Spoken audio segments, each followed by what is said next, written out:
여러분, 솔직히 말해볼게요. 새벽 1시에 냉장고 문 열고 서서 케이크나 아이스크림 퍼먹어 본 적 있다. 없다? 저는 있어요. 그것도 아주 많이요. 다이어트 전문가라는 타이틀을 달고 있지만 저도 20대 초반엔 굶었다가 폭식하고 자책하며 우는 게 일상이었거든요. 웃긴 건요. 더 독하게 굶을수록 식욕은 더 미친 듯이 날뛴다는 거예요. 마치 고무줄을 세게 당길수록 더 강하게 튕겨나가는 것처럼요. 우린 의지력이 부족한 게 아니에요.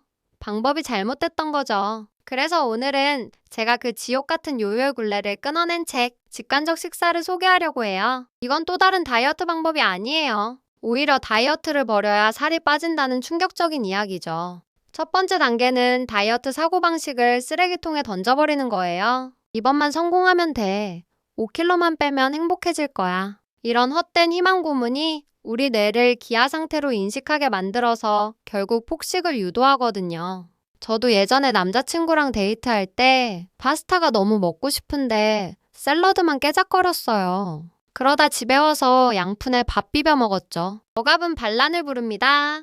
내 몸에 대한 반란요. 그럼 어떻게 해야 할까요? 바로 배고픔을 존중하는 거예요. 배고픔은 적이 아니라 우리 몸이 에너지가 필요하다고 보내는 소중한 신호예요. 화장실 가고 싶은 신호를 참지 않듯이 배고픔도 참으면 안 돼요. 우리가 원시 시대에 살고 있다고 상상해봐요. 배가 고픈데 음식을 안 먹으면 우리 몸은 이걸 기근, 즉 생존 위기로 받아들여요. 그래서 다음번에 음식이 들어오면 지방으로 꽉꽉 저장하려고 하죠. 이게 바로 살찌는 체질의 비밀이에요. 이제부터 0에서 10까지 숫자를 매겨보세요. 0은 너무 배고파서 쓰러질 것 같은 상태.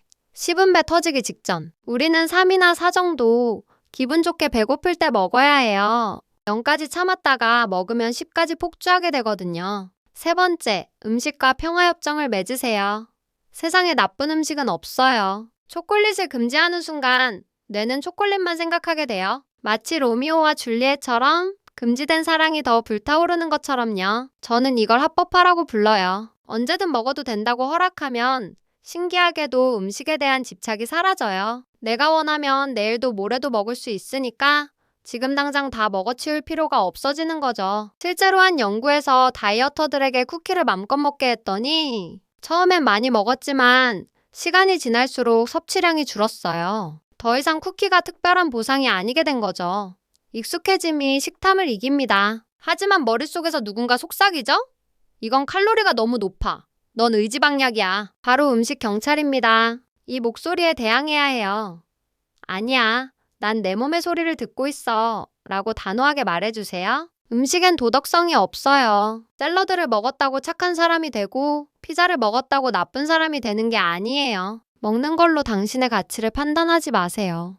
제발요. 다섯 번째, 배부름을 느끼세요. 식사 중간에 잠시 멈추고 스스로에게 물어보세요. 지금 맛이 어때? 배가 얼마나 찼지? 이 작은 멈춤이 과식을 막는 가장 강력한 브레이크가 됩니다. 어릴 때 밥 남기면 벌 받는다고 배웠죠? 그치만 우린 이제 어른이에요. 접시를 비우는 게 의무가 아니에요. 내 배가 부르다는 신호가 접시 위의 음식보다 중요합니다. 남기는 건 낭비가 아니라 내 몸에 대한 예의예요. 그리고 정말 중요한 것, 만족감이에요. 아무리 배가 불러도 닭가슴살만 먹으면 뭔가 허전하잖아요. 그건 마음이 만족하지 못해서 그래요. 진짜 먹고 싶은 걸 기분 좋은 환경에서 드세요. 음식의 향, 식감, 온도를 음미해보세요. TV나 스마트폰 끄고요. 오롯이 음식에 집중하면 훨씬 적은 양으로도 큰 만족감을 느낄 수 있어요. 이걸 미각의 포만감이라고 해요. 우리가 배고프지 않은데 먹는 가장 큰 이유, 바로 감정 때문이죠. 스트레스, 외로움, 지루함. 음식은 일시적인 위로가 될 순 있지만 근본적인 해결책은 아니에요. 마음이 고플 땐 음식이 아니라 마음을 채워야 해요. 갑자기 초콜릿이 미친 듯이 당긴다면 그건 배고픔이 아니라 감정일 확률이 높아요. 진짜 배고픔은 서서히 찾아오고 어떤 음식이든 먹으면 해결되거든요. 이 차이를 아는 게 핵심입니다. 화가 날 땐 산책을 하고 외로울 땐 친구에게 전화를 하세요. 저 같은 경우엔 컬러링북을 칠하거나 반신욕을 해요. 음식 없이 내 감정을 안아주는 방법을 하나씩 늘려가는 거예요. 여덟 번째, 당신의 몸을 존중해주세요. 발 사이즈가 240인데 239도를 신으려고 발을 깎을 순 없잖아요? 우리 몸무게도 유전적인 설정값이 있어요. 비현실적인 모델 사진 보면서 자학하는 건 이제 그만해요. 내 다리가 굵다고 미워하기보단 나를 이곳저곳 데려다주는 튼튼한 다리라고 생각해보세요. 몸을 적으로 대하면 전쟁이지만 친구로 대하면 평화가 찾아옵니다. 사랑받는 몸은 함부로 먹지 않게 돼요. 운동도 마찬가지예요.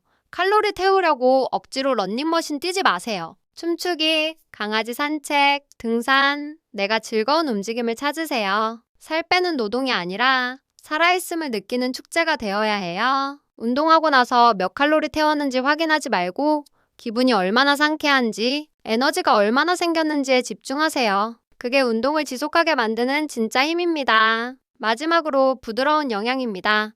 건강을 챙기되 강박은 버리세요. 한 끼 라면 먹었다고 영양 결핍 안 생기고 한 끼 샐러드 먹었다고 바로 건강해지지 않아요. 중요한 건 전체적인 식습관의 흐름입니다. 제가 이 직관적 식사를 시작하고 가장 먼저 변한 게 뭔지 아세요? 몸무게가 아니라 제 표정이었어요. 음식 생각에 하루 종일 시달리던 내가 자유로워지니까 일에도 사랑에도 더 집중할 수 있게 됐죠. 그리고 놀랍게도 억지로 빼려고 안달복달할 때보다 지금 제 몸이 더 건강하고 가벼워요. 폭식이 사라지니까 자연스럽게 적정 체중을 찾아가더라고요. 체중 감량은 목적이 아니라 건강한 생활의 부작용이어야 합니다. 얼마 전 부모님, 남동생과 고깃집에 갔어요. 예전 같으면 기름진 고기라고 피했을 텐데 이번엔 정말 맛있게 먹고 된장찌개에 밥까지 말아 먹었죠. 그리고 배부르다 하고 숟가락 딱 놓는데 아빠가 그러시더라고요.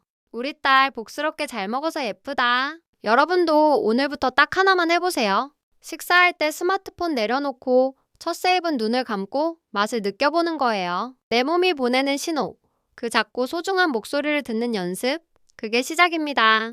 혹시 또 폭식할까봐 두려우신가요? 괜찮아요. 실수해도 돼요. 한번 넘어졌다고 걷는 법을 까먹는 건 아니잖아요. 직관적 식사는 완벽함이 아니라 꾸준함입니다. 내일 아침 다시 배고프면 그때 또 맛있게 드시면 돼요. 평생 닭가슴살만 먹고 살 순 없지만 평생 내 몸의 소리를 들으며 살 순 있어요. 이게 바로 요요 없는 유일한 길입니다. 여러분은 다이어트 기계가 아니라 맛있는 음식을 즐기고 행복할 자격이 있는 사람이에요. 많은 분이 물어보세요. 맘대로 먹다가 살이 확 찌면 어떡하냐고. 처음엔 억눌린 식욕 때문에 조금 찔 수도 있어요. 하지만 몸이야, 이제 굶기지 않는구나 라고 안심하면 붓기가 빠지고 자연스럽게 세트 포인트 몸무게로 돌아옵니다. 믿으세요, 당신의 몸을. 건강하지 않은 음식만 당길까봐 겁나시죠? 신기하게도요. 몇 날 며칠 피자만 먹다 보면 우리 몸이 알아서 이제 상큼한 채소가 먹고 싶어 라고 외쳐요. 몸은 영양 균형을 맞추려는 놀라운 지혜를 가지고 있거든요. 자, 지금 혹시 간식 드시고 계신가요? 입에 있는 거 삼키지 말고 잠시 멈춰보세요. 혀끝의 감각, 턱의 움직임 느껴지시나요? 이게 바로 다이어트의 끝, 직관적 식사의 시작입니다. 그리고 오늘 집에 가서 작아서 못 입는 옷들, 언젠가 살 빼면 입어야지 했던 옷들 싹 다 정리하세요. 지금 내 몸에 맞는 편안하고 예쁜 옷을 입혀주세요. 지금의 나를 존중해야 미래의 나도 빛납니다. 남들이 뭐라 하든 신경 쓰지 마세요. 너 다이어트 한다면서 그거 먹어? 이런 말 하는 사람들은 그냥 무시하세요. 내 몸의 주인은 나예요. 내 배고픔과 포만감은 나만 알 수 있어요. 칼로리 적는 식단 일기 말고 감정 식단 일기를 써보세요. 뭘 먹었는지보다 먹을 때 기분이 어땠는지, 배고픔 레벨은 몇이었는지 내 몸의 데이터를 쌓아가다 보면 패턴이 보일 거예요. SNS 속의 완벽한 몸매, 식단 사진 보면서 비교하지 마세요. 그건 보여주기 위한 단면일 뿐이에요. 당신의 현실은 필터 낀 사진보다 훨씬 입체적이고 아름답습니다. 배고픔이 느껴질 때 짜증내지 말고 반가워해주세요. 아, 내 대사가 활활 타오르고 있구나. 이제 곧 맛있는 걸 먹을 수 있겠네. 하고 설레는 마음으로요. 배고픔은 최고의 반찬입니다. 배고플 때 물 마셔서 배 채우라는 말 많이 들어보셨죠? 하지만 물은 물이고 밥은 밥이에요. 목마름과 배고픔을 혼동하지 마세요. 물배 채우면 나중에 더 큰 허기짐. 이 쓰나미처럼 몰려와요. 잠을 푹 자는 것도 식욕 조절의 핵심이에요. 잠이 부족하면 우리 몸은 에너지가 부족하다고 착각해서 자꾸 고열량 음식을 찾게 만들거든요. 잘 자는 게 살 빠지는 지름길이에요. 스트레스 받으면 코르티솔이라는 호르몬이 나와서 지방을 축적해요. 그러니까 먹는 걸로 스트레스 받지 마세요. 아, 오늘 좀 많이 먹었네? 에너지가 넘치겠군. 하고 쿨하게 넘기는 여유. 그게 진짜 관리입니다. 다이어트를 견디는 시간으로 만들지 마세요. 오늘은 어떤 맛있는 걸 먹을까? 내 몸이 뭘 원할까 탐험하는 즐거운 여정으로 만드세요. 과정이 즐거워야 결과도 아름답습니다. 시간 날 때 나를 위해 정성스럽게 요리해보세요. 배달 음식 용기째 먹는 거 말고요. 예쁜 그릇에 담아 나를 대접해주는 그 행위 자체가 포만감을 줍니다. 조급해하지 마세요. 수십 년간 쌓아온 식습관이 하루아침에 바뀌진 않아요. 거북이처럼 천천히 가더라도 올바른 방향으로 가는 게 중요해요. 우린 지금 마라톤을 하고 있는 거니까요. 저도 수없이 실패했고, 울었고, 다시 일어났어요. 여러분이 겪는 그 마음, 제가 누구보다 잘 알아요. 그래서 확신 있게 말씀드릴 수 있어요. 당신도 분명히 음식으로부터 자유로워질 수 있다고요. 기억하세요. 배고프면 먹고, 배부르면 멈추고, 먹고 싶은 건 죄책감 없이 즐기기. 이 단순한 진리가 당신의 몸과 마음을 치유할 거예요. 오늘 밤엔 야식 참느라 괴로워하지 말고 진짜 배고프면 조금 드세요. 그리고 내일 아침엔 더 가벼운 마음으로 일어나세요. 당신의 몸은 당신을 믿어주는 만큼 건강해질 거예요. 이제 다이어트라는 감옥에서 나와 자유롭게 드세요. 맛있는 음식이 주는 기쁨을 온전히 누리는 당신이 되길 바랍니다. 오늘 이야기가 마음에 와닿았다면 구독과 좋아요 누르고 오늘부터 내 몸의 소리를 들어보세요. 당신은 충분히 아름답습니다. 안녕.